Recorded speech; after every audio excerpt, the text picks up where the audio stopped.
जय श्रीराम. नमस्कार मित्रांनो. तर आपण डाळिंब शेतीबद्दल बोलत आहे. वेगवेगळ्या भागांमध्ये वेगवेगळ्या गोष्टींबद्दल आपण सांगत आहे. तर विषय चालू करायच्या अगोदर तुम्ही यूट्यूब चॅनलला सबस्क्राईब करा, लाईक, कमेंट आणि फॉलो करायला विसरू नका. तर आपण पुढचा भाग आहे आपला इत्रेल मारून झालेलं आहे आपलं. त्याच्यानंतर आपण त्याच्या पुढच्या औषधंसुद्धा आपण घेतलेली आहेत. तर त्याच्यानंतर आपल्याला कळी स्टेज आहे. कळी आपल्या बागेत येणार आहे. तर ज्यावेळेस आपण लास्ट भागामध्ये आपण हे पण सांगितलेलं आहे की कळी ज्यावेळेस लागते त्यावेळेस आपल्याला चांगल्या प्रकारचे कीटकनाशक आणि बुरशीनाशक मारायला लागतात, कारण त्या कळ्या चांगल्या राहाव्यात त्यासाठी.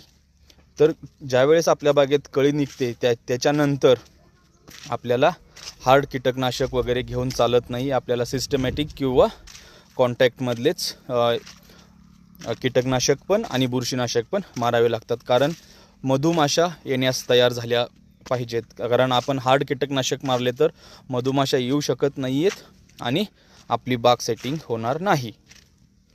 तर हे लक्षात ठेवणं खूप गरजेचं आहे. आपण ह्या स्टेजवरती बेनिवासारखी औषधं झाली, नंतर डेलिगेट झालं, ही अशा प्रकारची औषधं आपण मारू शकतो स्पेशली कीटकनाशकसाठी, कारण ते थ्रिप्स वगैरे येतात. तर त्यासाठी आपल्याला त्या प्रकारची औषधं मारणं गरजेचं आहे. त्याच्यानंतर आपल्या बागेत जर आपल्याला दुसरं काय आगारं वगैरे वाढत असतील तर ते थांबवण्यासाठी आपण टिल्ट, कुमानियल सारखी औषधं मारू शकतो. पण ज्यावेळेस आपली बाग सेटिंग होत नसेल, अशाच वेळेस आगाऱ्यावर जास्त चालली असेल तर आपल्याला ती औषधं मारायची आहेत. नसेल तर टिल्ट, कुमानियलची आपल्याला बागेत गरज नाही.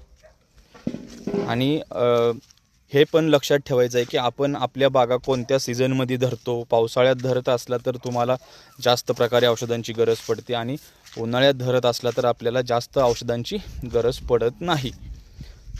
तर अजून दुसऱ्या काही गोष्टी असतील त्या आपण पुढच्या व्हिडिओमध्ये नक्कीच बोलू. आणि तुम्हाला जर आवडला असेल व्हिडिओज वगैरे, योग्य माहिती असेल तर प्लीज लाईक, कमेंट, शेअर करायला विसरू नका.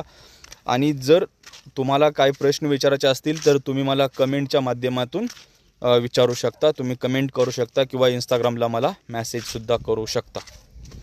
Thank you so much. Enjoy your day. Thank you.